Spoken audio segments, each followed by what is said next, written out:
Oke, baik. Assalamualaikum warahmatullahi wabarakatuh. Kembali lagi di Waalaikumsalam. channel tempat kita sharing. Tempat kita sharing, tempat sharing buat kita-kita. Oke, let's get the ball rolling. Pada kesempatan kali ini saya sedang bersama dengan salah seorang yang luar biasa, Masya Allah. Ini saya biasanya dengan beliau itu memanggilnya dengan Mbak Fikri seperti itu ya. Tapi ini gimana? Saya manggilnya Ibu Fikri atau seperti apa nih? Boleh, boleh. Mbak Fikri juga nggak apa-apa. Tapi gimana? Enaknya Bu Fikri aja ya. Oh gitu, boleh, boleh. Ya, Baik. Tapi saya takutnya nanti keceplosan nih. Tiba-tiba ngomongnya nggak Mbak apa-apa. Fikri. It's okay. Oke, Kalau oke. either Bu Fikri, Mbak Fikri, saya yang dipanggil ya. Siap, siap, siap. Oke, itu kan Mbak Fikri atau Bu Fikri ini orangnya humble banget guys. Masya Allah. Oke, topik kita untuk ini namanya podcast tapi podcast online ya guys. Jadi podcast kita kali ini akan bahas terkait GPE atau bahasa Indonesianya tuh IPK, Indeks Iya, Prestasi Kumulatif ya, Mbak Fikri ya. Tuh kan ngomongnya Mbak iya Fikri, udah betul. pakai Mbak Fikri aja deh. Ya nggak apa-apa. Siap. Sebenarnya topik IPK ini cukup menarik di kalangan mahasiswa ya, Mbak Fikri ya. Iya sih. Mm-mm. Mahasiswa sekarang ataupun mahasiswa zaman dulu ya, masih zaman-zamannya kita kuliah, kayaknya IPK itu menjadi topik yang hot gitu. Atau Iya, iya. misalnya menjadi perbincangan gitu, kita habis ujian atau kita habis dapat nilai gitu, biasanya akan dibahas gitu ya sama peer group kita atau diri kita Mm-mm. sendiri lah, minimal pasti akan melihat dan mengevaluasi atau menilai gitu. Wah, kalau IPK aku segini berarti aku sudah lumayan nih. Atau kalau misalnya IPK-nya turun, aku kok turun ya gitu. Jadi akan menjadi sesuatu yang menarik gitu meskipun itu di zaman dulu maupun zaman sekarang. Iya, iya, iya. Tapi em, kalau Mbak Fikri sendiri ngelihat IPK itu penting nggak sih sebenarnya ya? Iya, kalau menurut saya penting sih Mas Rifan. Mm-mm. Em, Meskipun itu biasanya tidak menjadi persyaratan dalam pekerjaan pada umumnya ya, misalnya di industri gitu ya. Tapi biasanya kan ada standar ya, minimal IPK 3, minimal IPK 3,5 misalnya gitu. Kalau zaman dulu saya sering lihat tuh minimal 2,5, 2,75. Tapi sekarang semakin tingginya standar gitu ya, maka biasanya akan lebih tinggi gitu syaratnya. Maka dari itu menurut saya IPK itu penting karena pertama ya untuk memenuhi standar untuk bisa apa ini dapat pekerjaan atau misalnya kita bisa bertahan di dunia industri, masuk ke dunia industri begitu. Jadi salah satunya itu. Itulah kenapa IPK itu penting gitu. Masya Allah, iya, iya, iya. Iya, itu tapi baru salah satu ya Mas Rifan, masih ada banyak lainnya gitu. Hmm, Apa mau di-spill nih? Kira-kira pentingnya buat apa aja? siap-siap. Tapi gini sebenarnya, saya ini lupa ini memperkenalkan Mbak Fikri di teman-teman audiens ini. Oh iya, Ini harus iya harusnya tak kan kenal intro maka dari tak aruf sebelum. ya. Iya, oh, Iya duduk dong. jauh sekali. Ini bahasanya anak-anak zaman sekarang nih ya. Tak kenal Zaman maka now sejak ya. dahulu. Oke, oke. Siap-siap. Nah, ini mungkin bisa diperkenalkan Mbak Fikri ini Oke. sekarang profesinya sebagai apa, terus kesibukannya apa seperti itu mungkin. Oke. Iya, halo teman-teman dari tempat kita sharing dan Mas Rifan sebagai hostnya. Iya, alhamdulillah kita bisa ketemu ya di platform online ini. Perkenalkan, nama saya Fikri Zahria Emeraldine. Pada tanggal 4 Juni lalu, saya apa ya, diamanahi menjadi wisudawan terbaik atau mungkin dinyatakan lulus gitu menjadi seorang dokter. Jadi gelar saya Wow, nama Masya satu Allah. nih, Dokter Fikri Zahria Emeraldine. Gelar belakangnya SIKOM MA ya. SIKOM itu Sarjana Ilmu Komunikasi, MA-nya adalah Master of Arts. Dan doktornya ini adalah doktor ilmu sosial dengan konsentrasi media dan komunikasi. Itu latar belakang saya. Dan yang menganugerahi saya tadi adalah UNER. Jadi saya barusan lulus dari Universitas Erlangga di Surabaya. Nah, kalau untuk profesi, saya saat ini menjadi seorang dosen ya.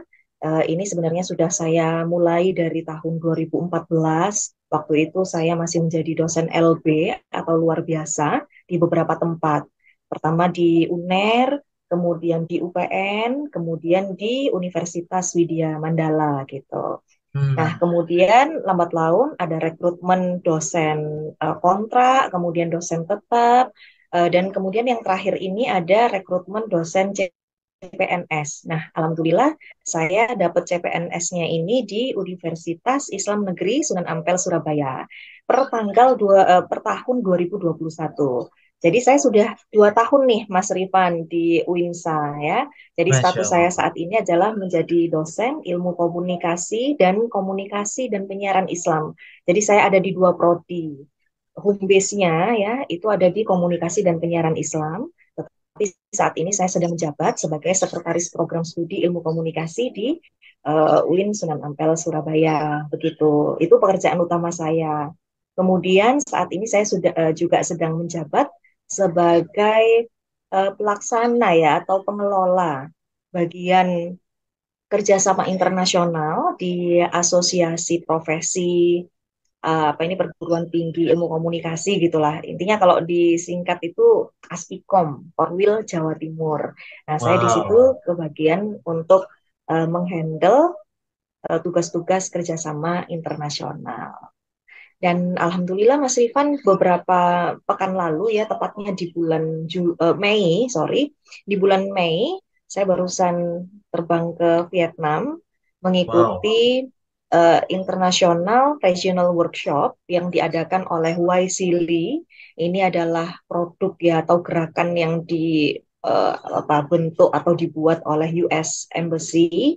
Pada waktu itu saya mendaftar dan alhamdulillah dinyatakan lulus dan menjadi Indonesian Delegate gitu, mewakili Indonesia dalam international workshop tersebut. Topiknya adalah tentang innovating international higher education. Dan berarti dengan begitu saya sekarang menjadi seorang alumni ya, atau bahasa Inggrisnya ya sama sih alumni kalau untuk cewek. Alumni YSEALI. Yang mana pada waktu itu alhamdulillah saya digabungkan dengan tim ya. Ada 7 orang gitu. Indonesia, Malaysia, Vietnam, Philippines, kemudian Timur Leste, Laos, sama Kamboja. Nah, kami waktu itu mendapatkan kesempatan untuk bersaing satu dengan kelompok yang lainnya untuk mendapatkan seed grant atau hibah gitu ya dari US Embassy. Kami waktu itu mengajukan sebuah prototipe untuk membantu rekan-rekan akademisi yang untuk bisa berkolaborasi secara internasional begitu. Jadi kami merencanakan untuk bikin platform dan itu ternyata alhamdulillah disetujui oleh US Embassy. Jadi saat ini saya dan kawan-kawan dari negara-negara ASEAN itu tadi sedang mengerjakan platform tersebut. Jadi itu latar belakang saya, Mas Rifan dan teman-teman tempat kita sharing. Lumayan panjang nih ya ngomongnya ya, padahal baru perkenalan. Wah, Seperti itu. ini sesuatu yang sangat informatif sih Mbak Fikri dan sangat menginspirasi ya. Jadi maksud saya sebagai pendengar pertama yang dijelaskan oleh Mbak Fikri ini merasa wow keren banget. Dan ini kayaknya ada kaitannya dengan IPK nih. Nah, Mbak Fikri bisa seperti ini itu Alhamdulillah. salah satunya karena IPK-nya juga bagus kayak gitu. Jadi ini adalah salah satu Iya sih. value pentingnya IPK teman-teman. Makanya kita pada saat ini tuh membahas tentang IPK gitu. Oh ya, Iya. ngobrol-ngobrol tadi kan di S2-nya Mbak Fikri kan gelarnya Master of Arts ya. Berarti ini Ya, ya, lulusan that's luar right. negeri nih Mbak Fikri nih Masya Allah. Iya, iya gitu sih teman-teman. Jadi Master of Arts ini bukan berarti literally arts kesenian gitu ya, kayak Ya, melukis atau ya bukan seperti itu ya. Biasanya ini diberikan oleh kampus-kampus luar negeri atau di Indonesia juga ada loh Mas Rifan. Di UGM tuh kayaknya oh, S2-nya gelarnya MA. Jadi teman-teman kalau kuliahnya di UGM ya, ilmu sosial itu insya Allah gelarnya MA. Nah, kalau saya dapat MA-nya dari um, Chinese Culture University Thailand. Jadi saya kuliah wow. 2 tahunan di Taipei. Meskipun Taipei kayaknya kan ibu kota gitu ya, emang dia Ah, ah, capital city-nya Taiwan begitu. ya, Kayaknya kan sophisticated gitu, kayak canggih Yap, gitu. yap. Tapi sebenarnya saya ada di pucuk gunung gitu. Jadi sebenarnya malah tempat yang tenang, yang indah untuk jalan-jalan atau healing gitu, ketimbang tempat yang hingar-bingar seperti ibu kota pada umumnya. Gitu sih. Nanti Oh, kalau ada waktu coba ke sana Mas Rifan, bagus banget itu. Jadi ketika Masya saya Allah. buka pintu atau jendela ini ya, kampus gitu ya, jendela dormitori gitu, itu langsung kelihatan pemandangan gunung seberang gitu. Itu kalau pas musim Oh, semi, biasanya bunga-bunga sakura itu bermekaran.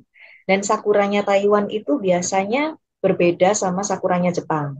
Kalau Jepang itu lebih ke putih atau pink-pink muda pink-pink gitu ya, ya. Tapi ya. kalau di Taiwan itu lebih ke ungu gitu sih. Jadi indah Wow, banget buka jendela langsung lihat bunga sakura. Wah, Masya gitu. Allah. Wah, luar Teman-teman biasa. bisa kuliah di sana, teman-teman. Iya, ini jadi semakin menarik ini ya. Maksudnya pembahasan kita nih jatuhnya kok saya lebih pengen tahu dulu Lebih pengen tahu pengalamannya. ini ya. Iya. Tapi ini Ya nanti nantilah berarti kita. bikin beberapa Mm-mm. tema ya. Siap, siap, siap. Tentu kali ini kita akan fokus terkait IPK gitu ya, Mbak Fikri ya. Iya, betul, betul. Siap, siap, siap. Oke, Mbak Fikri balik lagi ya tentang IPK ya. Jadi Oke. sebenarnya selain tadi tuh tadi kan sudah di spill tuh ternyata IPK itu kalau terkait dengan dunia pekerjaan itu juga akan sangat Hmm. penting gitu ya, sangat signifikansinya Penting, akan sangat besar ya. penting. Mm, mm, mm, mm. Mm-mm, Gitu.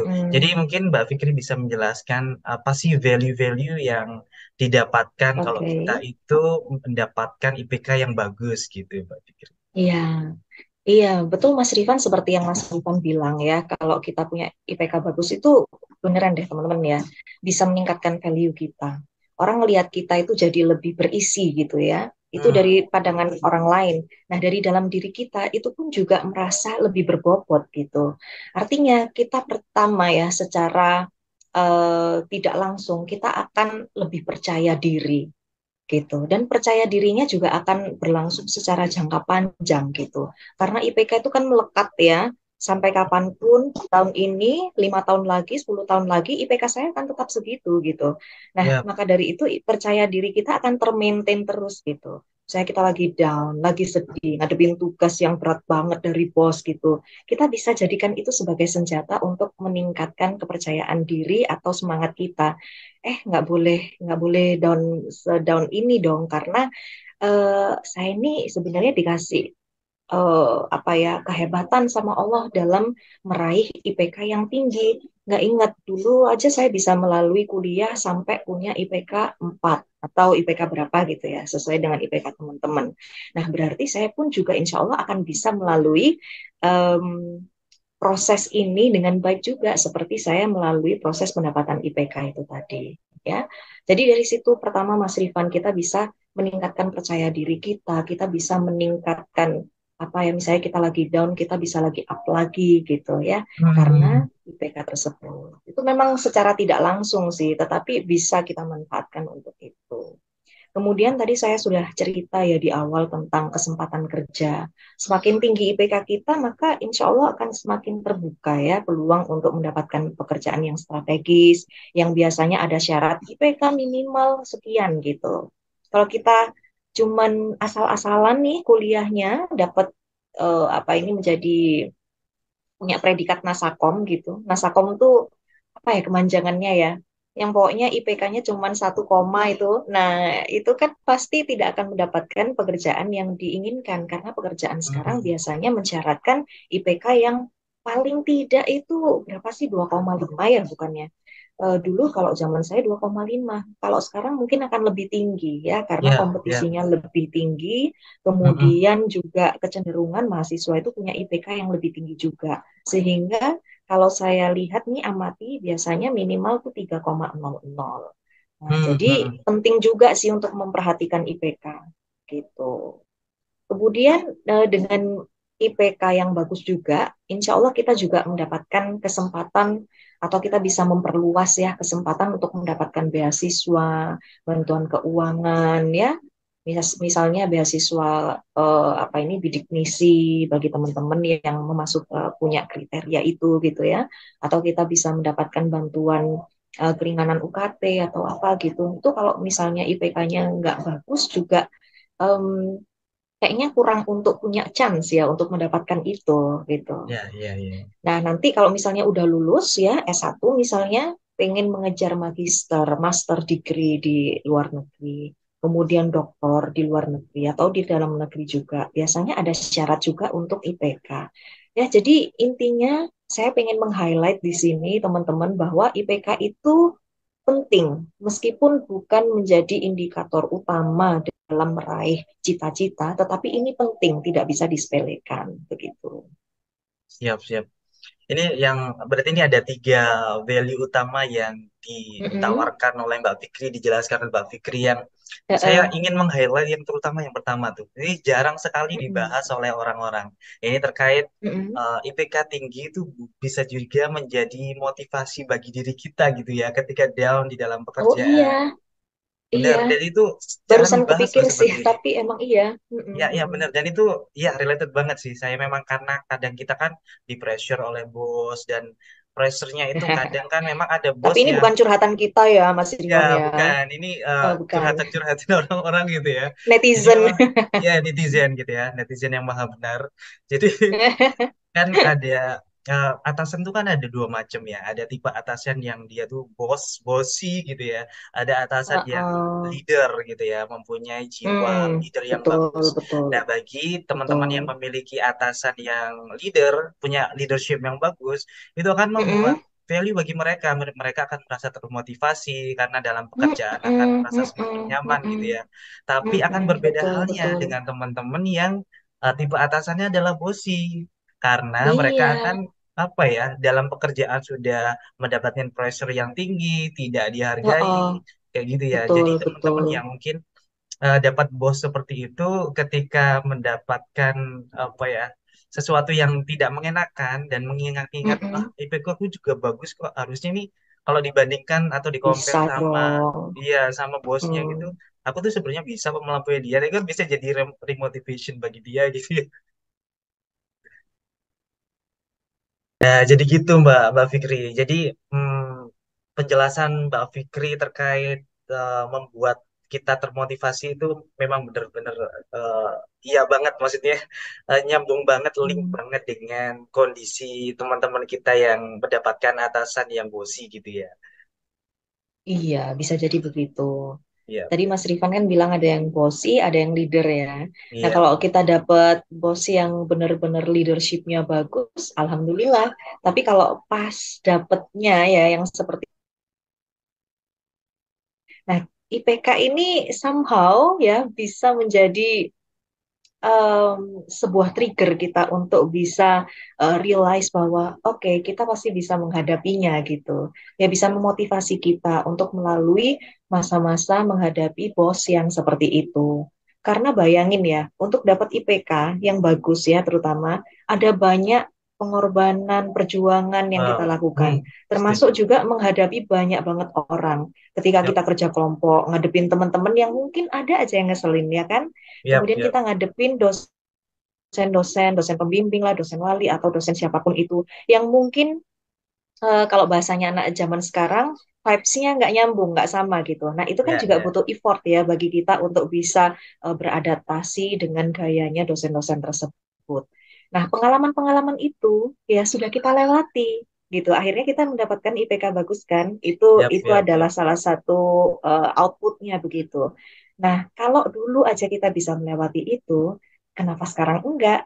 Insya Allah kita bisa lewati juga dong. Buktinya udah dapat IPK bagus. Berarti saya sudah melalui semua proses yang berhubungan dengan dosen yang anggaplah itu seperti atasan kita gitu. Atau teman-teman sebaya yang menjadi teman-teman kita dalam ngerjain tugas kelompok gitu. Itu dianalogikan sebagai Rekan kerja. coworkers kita Iya, di iya, iya iya, rekan iya, kerja iya. kita di perusahaan atau di kantor kita gitu. Jadi sama kan sebenarnya. Jadi kalau dulu kita bisa, insya Allah sekarang kita bisa. Nah itulah pentingnya IPK juga sebagai motivasi gitu atau trigger kita untuk bisa tetap melaju ya, jangan sampai putus asa gitu. Wow, keren, keren, keren.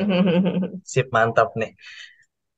Ini Mbak Fikri ngobrol soal IPK yang menurut Mbak Fikri itu menjelaskan bahwa memang sangat penting ya karena memiliki beberapa value, tetapi tidak jarang dari dulu sampai sekarang Mm-mm. itu ada tipe-tipe orang yang beranggapan bahwa IPK itu nggak terlalu Mm-mm. penting. Yang penting itu pengalaman yang Hmm. kita dapat waktu kuliah, kita mampu Mm-mm. bersosialisasi dengan Mm-mm. baik, Mm-mm. kita Mm-mm. memiliki Mm-mm. relasi atau teman-teman yang bagus-bagus. Jadi waktu keluar kerja, Iya, sorry, keluar kuliah itu nantinya langsung dapat ya, sesuatu kerjaan yang oke kayak gitu. Itu menurut Mbak Fikri seperti apa? Pemikiran-pemikiran seperti itu. iya. Ya, kalau menurut saya sih itu nggak salah pemikiran kayak gitu. Karena memang ada beberapa orang, atau mungkin banyak ya, saya belum survei langsung.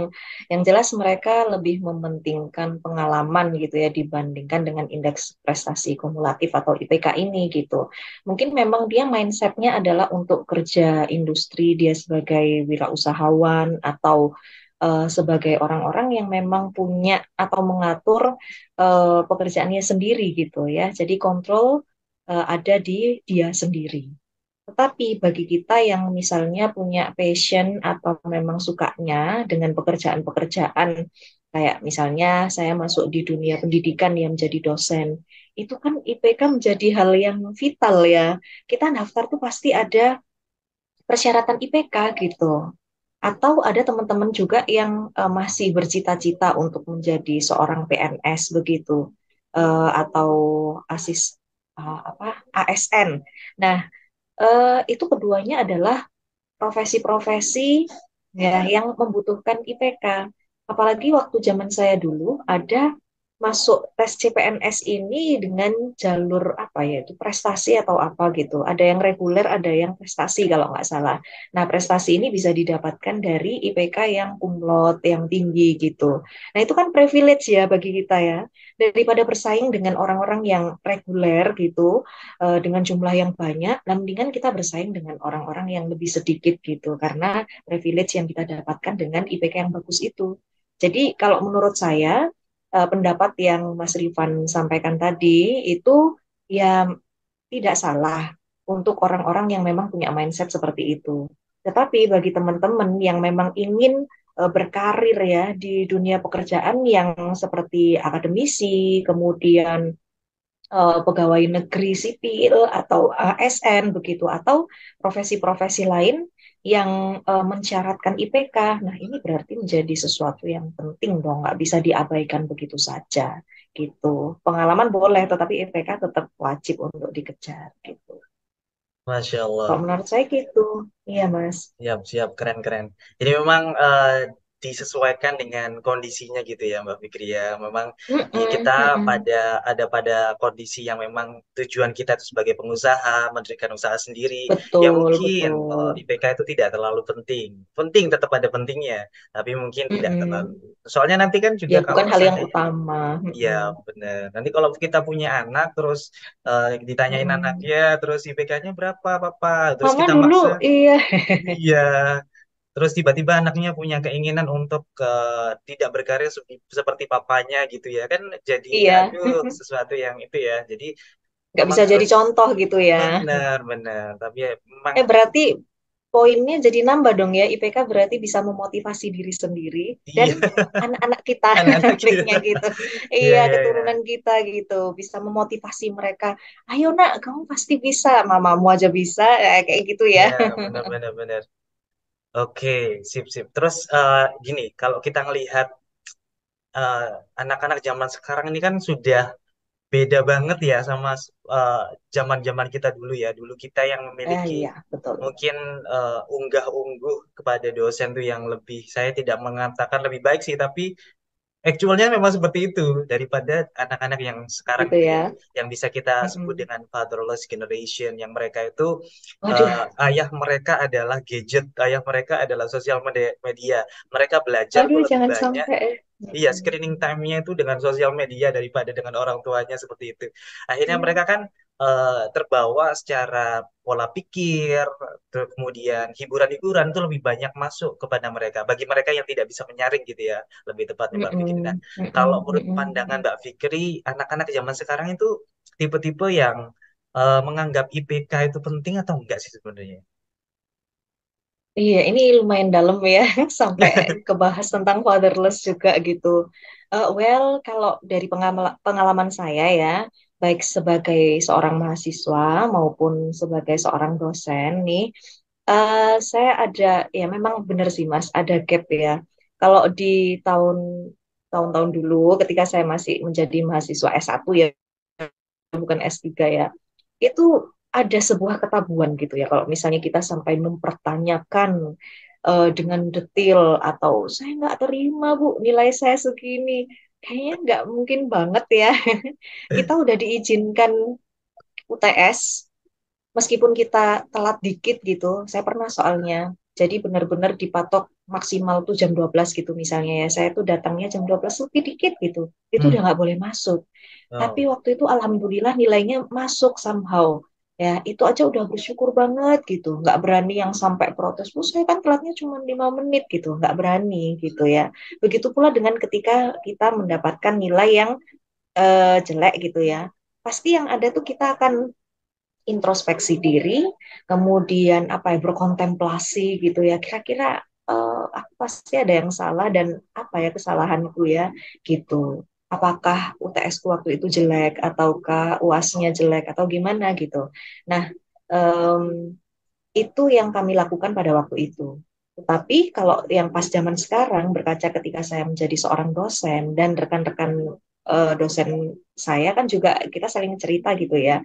Nah, ada sebuah kecenderungan gitu kayaknya. Memang belum disurvei secara pasti ya, tetapi dari Yap. cerita-cerita tersebut saya mengambil kesimpulan kalau mahasiswa sekarang ini kayaknya lebih berani untuk menyatakan keberatannya atau mempertanyakan kenapa nilainya segini gitu. Zaman dulu dapat IPK 3 itu alhamdulillah. Nah, sekarang misalnya kita dapat 3,5 ya atau A gitu atau amin gitulah misalnya kok amin sih Bu, kenapa saya nggak dapet A, kenapa saya bukan A plus kayak gitu. Jadi ada mahasiswa yang seperti itu dan itu nggak cuma satu dua orang, Ya, lumayan benar. kalau dikumpulin jadi banyak ya. Jadi jadi menurut saya kalau misalnya mau membandingkan nih mahasiswa zaman dulu sama zaman now seperti apa, menurut saya ada di sifat ada di keberaniannya itu sih berani Hmm. em, aku nggak tahu tuh cocok nggak kalau disebut sebagai protes gitu ya. Jadi Hmm. lebih berani untuk protes atau mempertanyakan kepada dosen begitu. Ini Seperti itu sebenarnya sih. Dan ya. mereka juga bukan berarti nggak peduli sama IPK sama sekali, masih Mm-mm. masih peduli gitu ya. Buktinya itu banyak yang Iya, mempertanyakan iya benar-benar. gitu. Ya, jadi mungkin ada orang yang nganggap IPK itu tidak terlalu signifikan, tetapi yang nganggap signifikan itu ternyata masih banyak. Dengan banyaknya para mahasiswa yang memperjuangkan IP-nya supaya bagus gitu, bahkan sampai ngelobi-lobi dosennya supaya nilainya jadi meningkat gitu. Kayak gitu, Mas Rifan. Iya, iya, iya. Jadi memang kalau secara kepentingan gitu ya, significance Mm-mm, of GPA atau mm-mm, kepentingnya IPK itu mm-mm. ternyata baik zaman dulu maupun zaman sekarang itu masih dianggap penting gitu ya Mbak Fikri ya. Cuman perbedaannya itu lebih ke Penting. Mm-mm.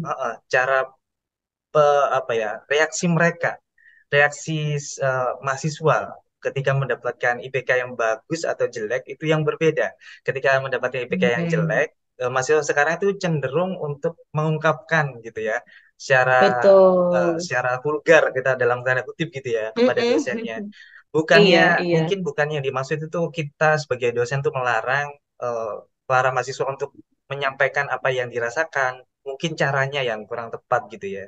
Ah iya, itu sudah masuk etik sih ya, atau Iya, etiket mereka benar-benar. dalam berkomunikasi dengan dosen. Mm-mm. Anggaplah dosen itu kan sebagai orang tua ya di kampus Ya, gitu. Jadi perlu juga loh untuk dihormati ya, dihargai gitu. Apalagi kalau dosennya sudah sepuh gitu.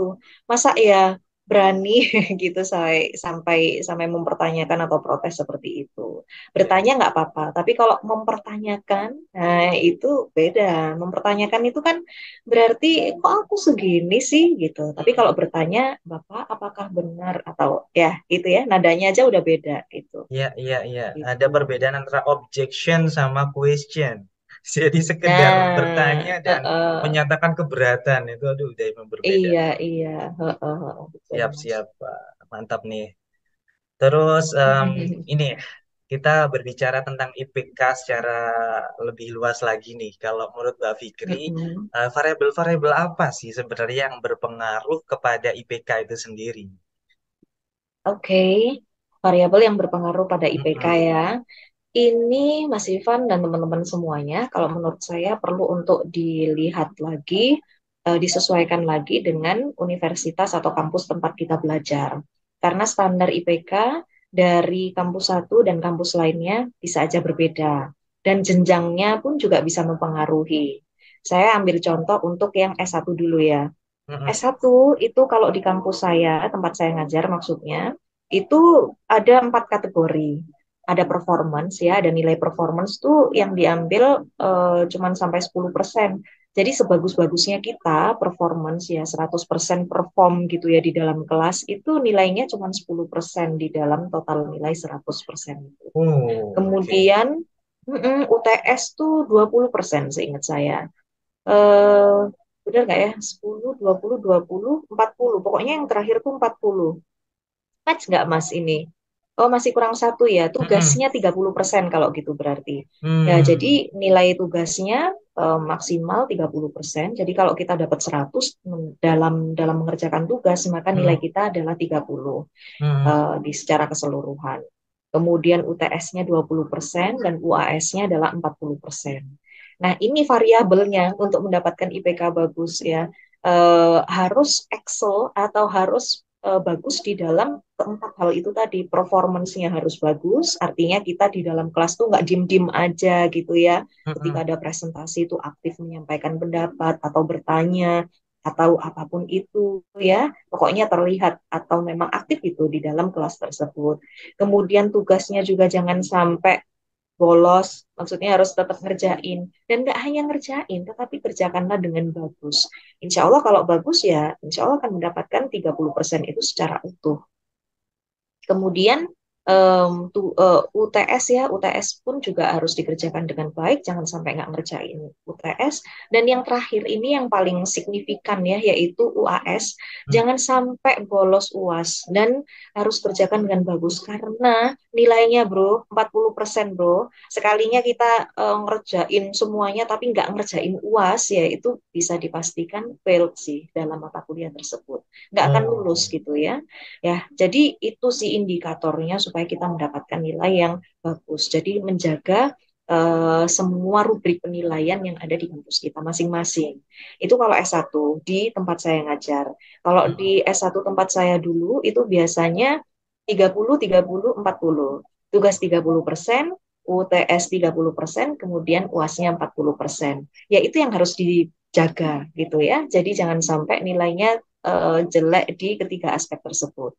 Nah, kalau S3 di Universitas Erlangga, kemarin yang barusan saya jalani, itu ada 7 macam Oh, penilaiannya, Mas Rifan. keren Iya, sekali. 7 macam itu saya ini ya sebutkan satu-satu ya. Ya. Pertama ujian kualifikasi. Di Hmm. sini nanti insya Allah diuji oleh berapa orang ya? 7 orang seingat saya. Nah, ini kita harus memastikan bahwa ke 7 orang yang menguji kita ini akan memberikan nilai yang maksimal gitu.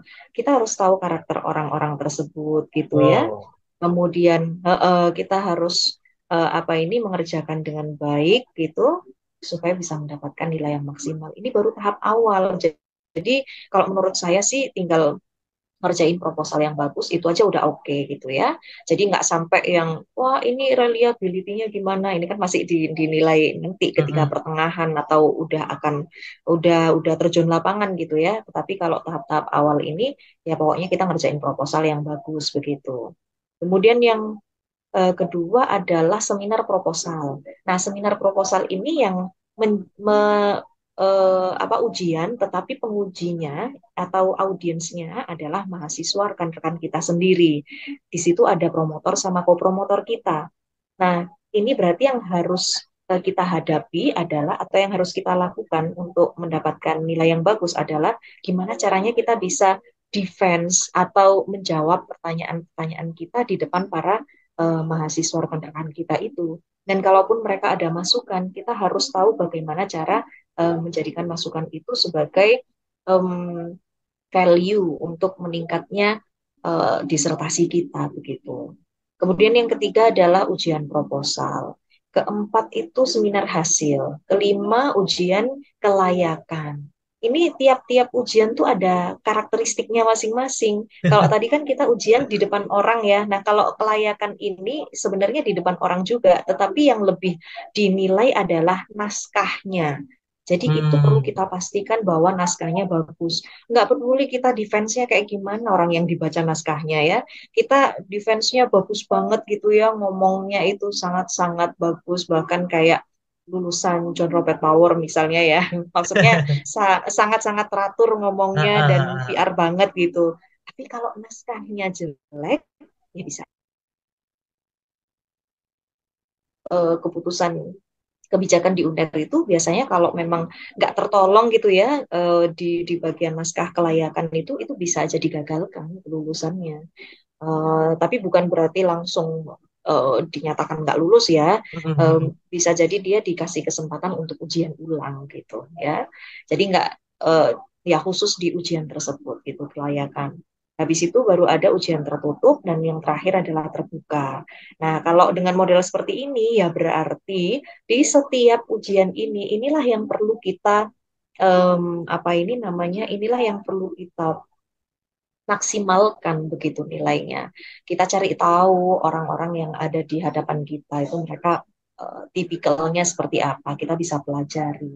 Nah, dari situlah nanti kita akan tahu bagaimana cara menjawab ya sesuai dengan karakteristik orang yang menguji kita. Gitu sih. Jadi kalau variabelnya itu sih Mas, pertama kita harus menyesuaikan atau melihat dulu kampus kita itu syarat atau teknis penilaiannya seperti apa.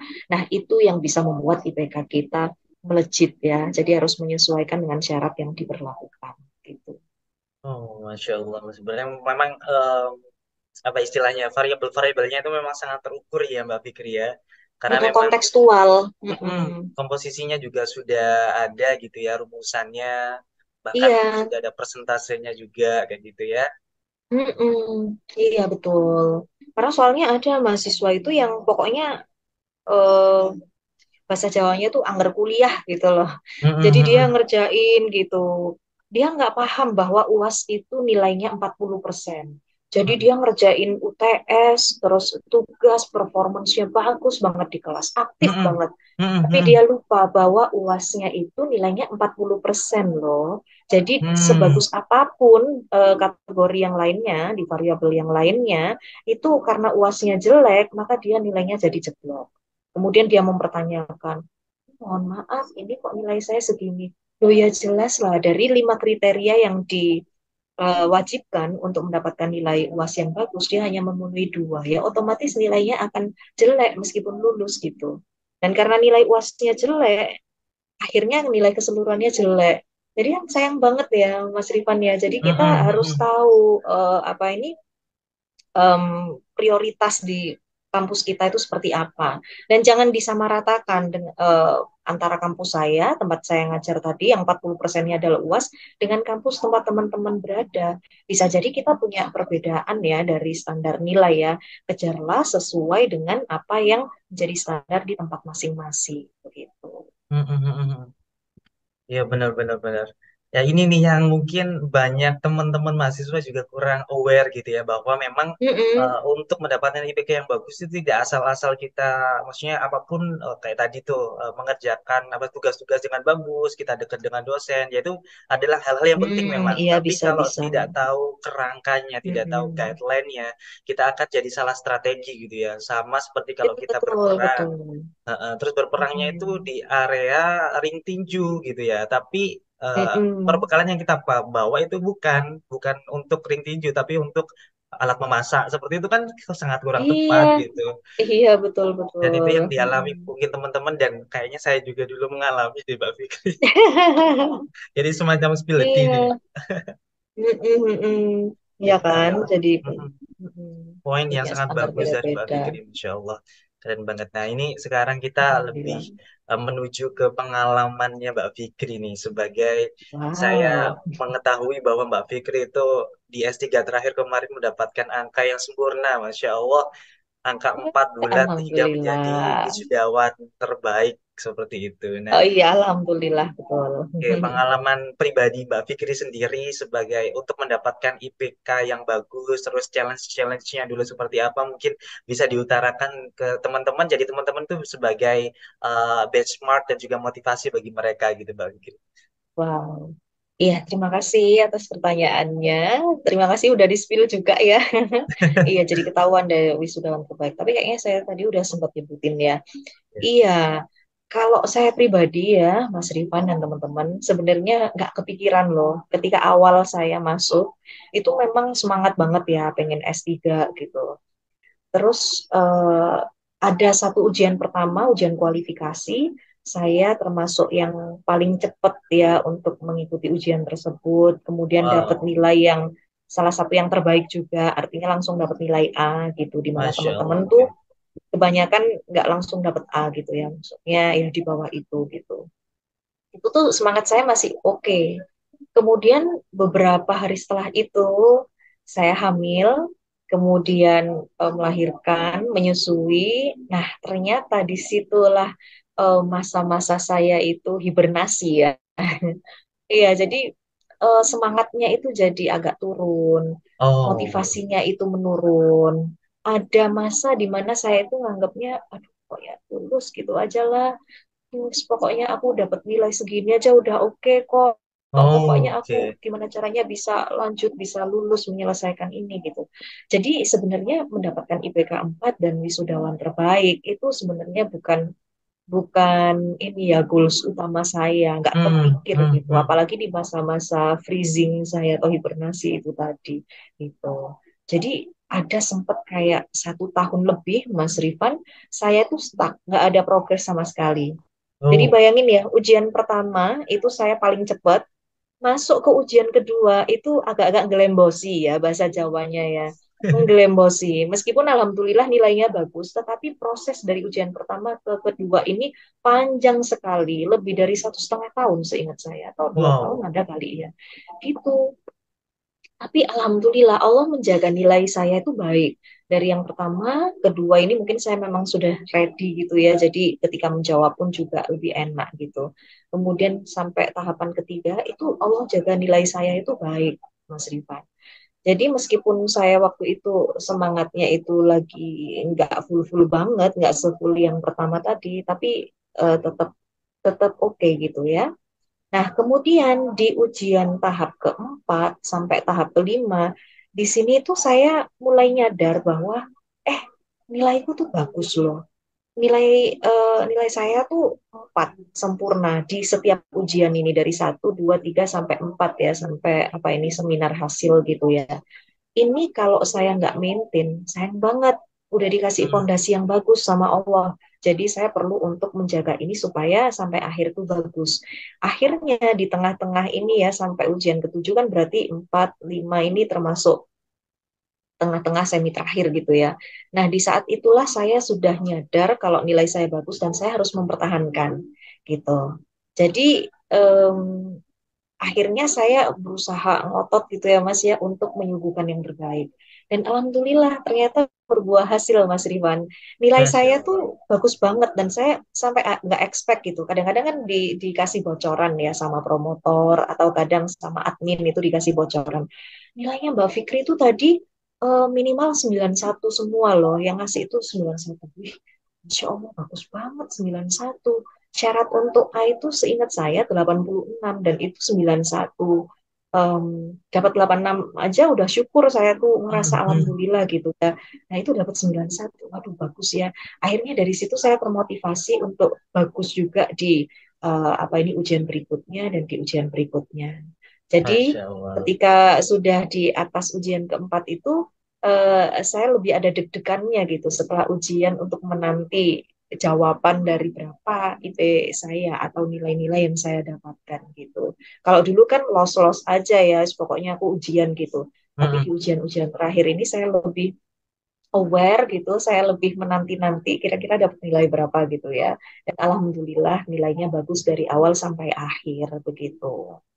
Jadi kalau Mas Rifan tadi tanya tentang apa ya kayak challenge-nya gitu, ada di berbagai fase Mas Rifan. Kalau fase awal-awal tadi ya gimana caranya bisa memotivasi diri kembali dari yang apa ini hibernasi itu tadi nggak ada progres sampai ke memunculkan apa ya semangat kembali untuk melanjutkan pekerjaan itu tantangannya di tahap pertama.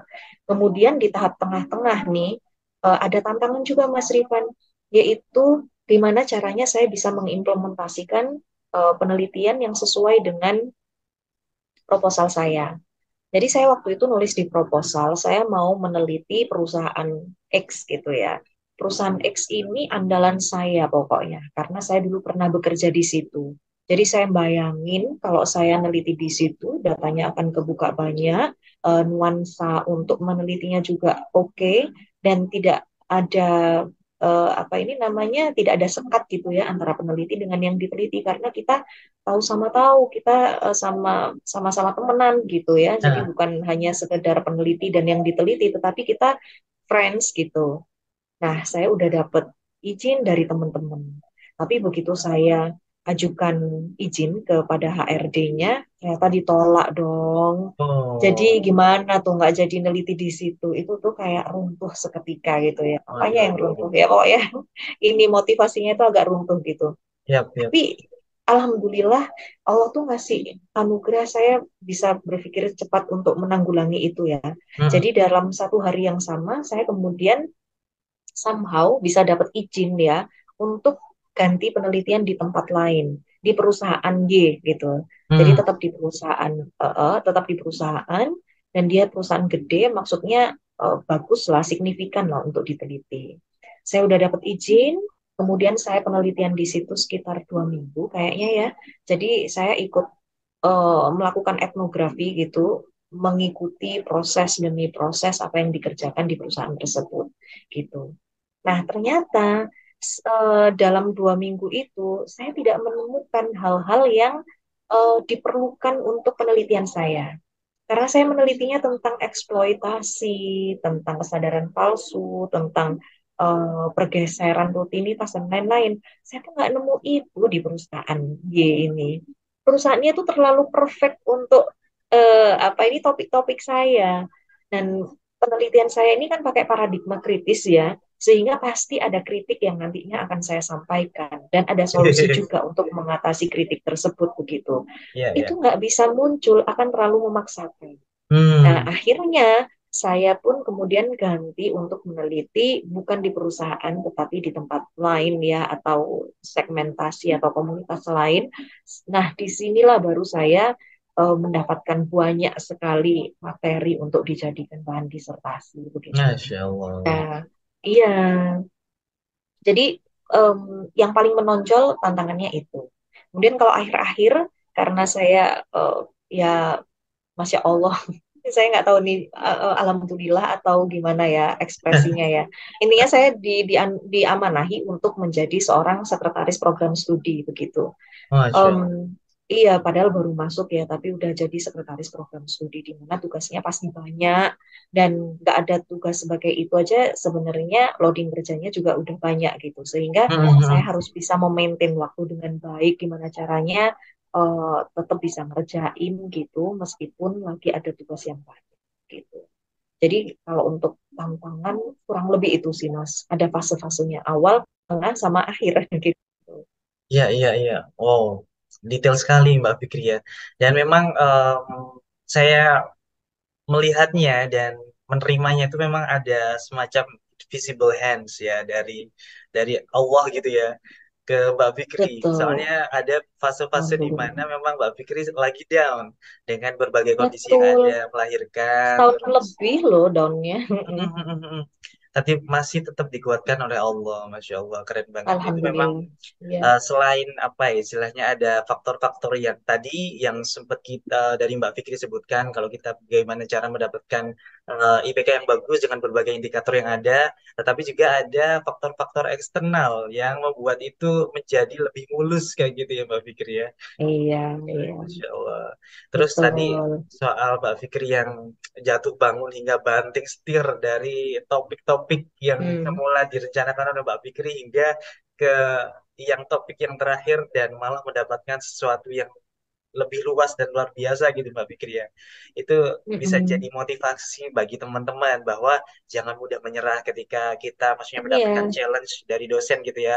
Variabelnya Heeh, kurang heeh. lah, topiknya kurang lah, apa itu mungkin itu Mm-mm, challenge mm-mm. bagi kita. Jangan anggap bahwa itu adalah sesuatu yang deadlock yang membuat kita udah nggak bisa berpikir, nggak bisa bergerak lagi. Pokoknya, aduh kemampuanku itu cuma sekian dan jangan sampai kayak gitu. Kesannya Iya, dosen men-challenge kita itu berarti tahu kapasitas diri kita kayak gitu betul, ya Mbak betul, Fikri ya. betul. Masya Betul Allah. banget, Mas Rifan. Iya. Dan ini Mungkin. terakhir nih Hmm? sebelum kita tutup nih karena kita udah cukup lama nih sebenarnya nggak kerasa banget Mbak Fikri. Wah, oh iya ya. Ini hampir 40 menit tambahan ini setelah kita yang pertama tadi. Masya Allah. Ini Iya, senang emang sekali saya asik ya ngobrol. ngobrolin ini. Iya, Mm-mm. senang banget ngobrol sama Mbak Fikri nih. Enak banget. Nah Wah, ini yang terakhir nih alhamdulillah. Mbak Fikri. Benefit apa sih yang Mm-mm. bisa kita dapatkan ketika kita mendapatkan IPK yang bagus menurut pengalaman dari Mbak Fikri sendiri gitu. Oh gitu, oke. Benefitnya ya luar biasa nih teman-teman, Mas Rifan ya. Tadi saya sudah singgung ya tentang Mm-mm. kepercayaan diri. Ini sebenarnya benefit tidak langsung gitu. Karena kalau benefit langsung mungkin seperti ketika kita mendaftarkan diri untuk pekerjaan. Nah itu mungkin benefit langsungnya langsung kelihatan. Mm-mm, Minimal mm-mm. IPK 3,00. Nah Yap. IPK kita 3,5 bisa masuk dong gitu Ya, kan. ya, ya, ya. Nah, kalau tidak langsungnya nih menurut saya adalah bisa meningkatkan value kita ya di mata orang-orang atau pihak eksternal gitu. Nah, Hmm, ini kaitannya dengan percayaan diri dan value diri kita sendiri. Coba deh teman-teman kalau punya IPK 3,0 sama 4,0. Pasti lebih percaya diri kalau kita punya IPK 4,0 kan? ya, Ya. ya, ya, benar Nah, banget. iya. Dan lebih bisa ngeboost CV kalau IPK kita 4,0 juga kan, Ah, bisa ah, ah. nge-boost apa ini namanya personal branding kita di sosial media. Kayak misalnya sekarang aja, Mas Rifan nggak akan ngundang saya dong kalau saya nggak IPK Iya, ya. 4,00, ya kan? Nah, itu value-nya yang didapetin, itu adalah benefit kita. Jadi, teman-teman jangan ragu untuk meraih IPK yang bagus. Ya, meskipun itu nggak tidak yang utama ya, tetapi tetap penting. Dan percaya diri, motivasi, value itu hal-hal yang tidak kasat mata, tetapi penting banget. Apalagi zaman sekarang kita aware banget sama mental health kan. Nah, Yap. beberapa poin yang saya kasih tahu di awal itu tadi itu adalah faktor-faktor yang bisa mendukung kesehatan mental kita. Jadi dengan kita IPK bagus, insya Allah nanti kesehatan mentalnya juga oke gitu ya. Jadi itu benefitnya. Kemudian kesempatan untuk studi lanjut, dapat beasiswa itu juga benefit teman-teman ya. Dan ini kasat mata sih, karena biasanya peluang untuk beasiswa dan peluang untuk mendapatkan pekerjaan membutuhkan IPK tersebut. Nah, teman-teman insya Allah akan lebih luas kesempatannya kalau IPK-nya bagus ya. Jadi itu benefitnya. Kemudian ini tambahan sebenarnya mirip dengan poin yang pertama, tetapi secara apa ya, secara kelihatan mata gitu, ini juga bisa meningkatkan branding kita ya untuk bisa diundang atau untuk bisa apa nih Mas Rifan, untuk bisa mendapatkan tempat gitu di Yap. berbagai kesempatan yang ada gitu ya. Nah, jadi seperti itu Mas Rifan. Lebih terkait dengan personal branding ya untuk yang poin ketiga ini dan memperluas kesempatan kita untuk dinotis sama orang, kemudian mendapatkan exposure kayak gitu. Siap, siap, siap. Kurang lebih seperti itu Mas Rifan benefitnya. Oke, oke. Ini kalau lebih eh, dari pengalamannya Mbak Fikri sendiri ini gimana nih? Maksudnya pengalaman yang Apa mungkin tuh? yang paling berkesan dari benefit IPK itu sendiri gitu. Oh, paling berkesan ya. Waduh, banyak sih sebenarnya. Waduh, banyak sekali ya. Heeh. Nah, selain menjadikan ini sebagai ajang untuk kebermanfaatan bagi diri kita untuk orang lain, Saya juga ada pengalaman yang menurut saya sangat berkesan, Mas Rifan. Mungkin kalau dibandingkan dengan yang kebermanfaatan tadi, ini mungkin lebih berkesan ya, karena Siap, ini siap. langsung menyangkut kepada orang tua. Hmm, Jadi, ya, ya, eh, ya, eh, ya. iya, jadi karena IPK saya 4,00, saya menjadi wisudawan terbaik, begitu kan? Nah, saya kemudian mendapatkan kesempatan untuk maju ke panggung ya, mengajak orang tua. Masya Allah. Mengajak orang tua ini juga mereka diberi kesempatan untuk berfoto bersama Bapak Rektor dengan Wow, Ketua Senat. Kita wow. diperkenankan selfie, duduknya pun juga di tempat VIP. Itu betapa bangganya mereka ya atas pencapaian anaknya. Wah, itu tidak bisa diungkapkan dengan kata-kata. Masya Sampai Allah, saya benar-benar. ikut terharu sekarang ngomongin kayak gitu aja, itu ikutan terharu loh. Masya Allah, Masya Eh, Allah. jadi mungkin awalnya kita berusaha untuk diri kita sendiri, Mm-mm. tetapi orang tua tuh ternyata memiliki kebahagiaan yang melebihi kita gitu, Mas. Jadi kalau Mm-mm, mm-mm. anak itu happy, ternyata orang tua itu lebih happy gitu. Jadi orang tua saya tuh sampai ngomong bahwa terima kasih ya sudah Berjuang. apa ini bukan apa ya kata-katanya ya, sudah memuliakan Masya mama sama Allah. ayah gitu. Masya Itu Allah. ya Allah, saya rasanya itu sangat-sangat terharu dan ya Allah, alhamdulillah saya sudah ini udah pencapaian tertinggi saya dalam hal studi ya. Jadi Mm-mm, mm-mm, mm-mm. alhamdulillah di masa S3 ini saya bisa memberikan yang terbaik untuk orang tua saya. S1 saya biasa-biasa aja. S2 saya di Taiwan. Jadi ketika wisuda saya belum bisa ajak orang tua saya ke sana. Nah, inilah saatnya, ini gongnya. Jadi masih ada Masya kesempatan Allah. satu lagi di S3 dan alhamdulillah itu bisa saya lakukan. Jadi kalau dipikir-pikir, menurut saya pengalaman yang paling berkesan, yang paling em, apa ya terbaik itu berkaitan dengan IPK 4,00, IPK perfect ini adalah saya bisa membahagiakan dan memuliakan orang tua saya. Seperti Masya itu, Mas Allah. Diwan.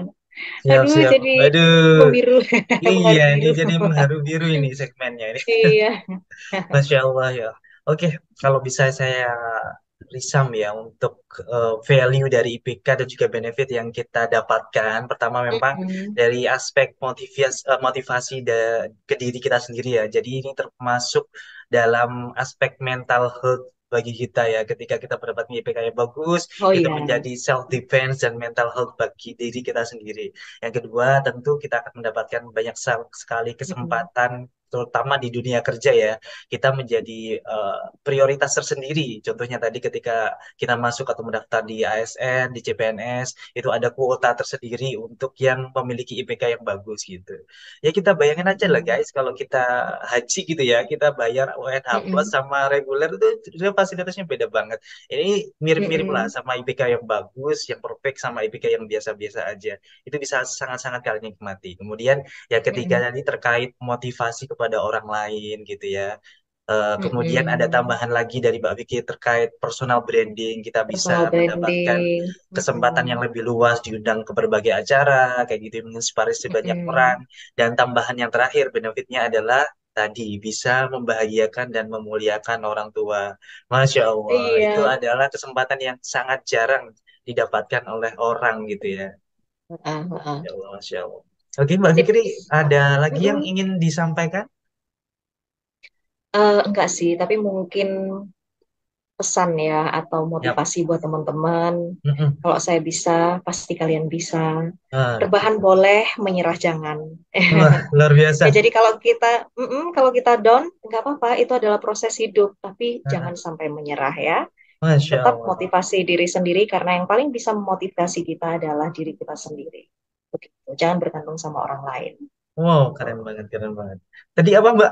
Rebahan jangan, Rebahan boleh, rebahan menyerah boleh. jangan. Masya Iya, Allah, itu jadi rebahan nggak apa ya? apa-apa ya. Kita namanya slow down gitu ya. Benar, Kadang-kala kan benar, kita benar. terlalu terpressure, terlalu Ya, ya. laju kencang gitu. Nah, ada kalanya kita pengen rebahan nggak apa, nah, it's okay. Tapi pokoknya jangan menyerah.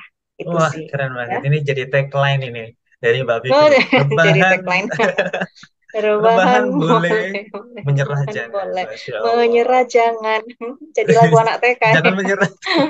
Iya, jangan Oke Mbak menyerah ya. Fikri, terima kasih banyak Mm-mm. atas waktunya. Saya tahu juga Mbak Fikri adalah Sama-sama. seseorang yang sangat sibuk gitu Oh, ya di ada antara seseorang. Oh, kesibukan beliau sebagai maksudnya wanita karir yang profesional sebagai dosen, beliau juga wih, sebagai ibu alhamdulillah, gitu ya, masya sebagai Allah. ibu rumah tangga Mm-mm. juga, Masya Allah. Iya, Ini sangat menginspirasi iya. bagi teman-teman Sayang, terima semua. kasih. Heeh, udah dikasih kesempatan seperti ini.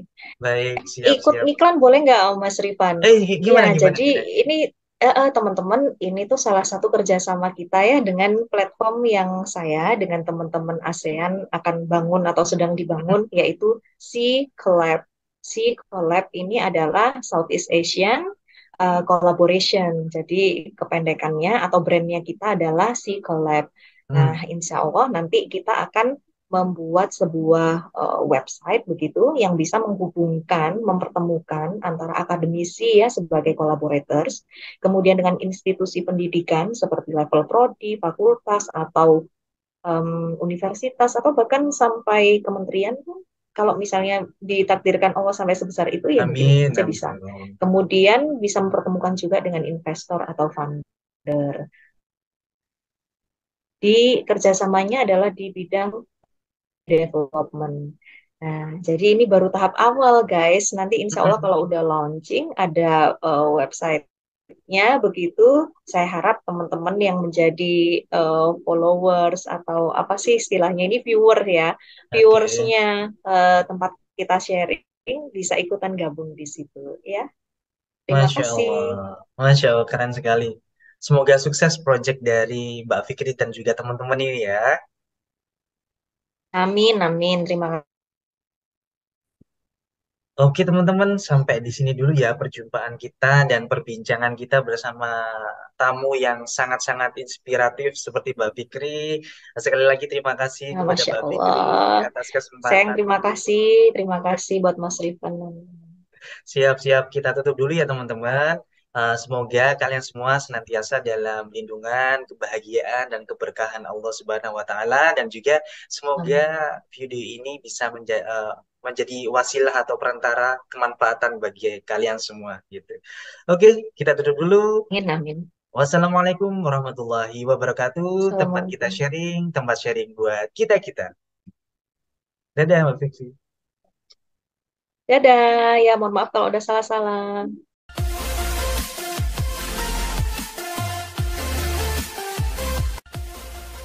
Tempat kita sharing, tempat sharing buat kita-kita.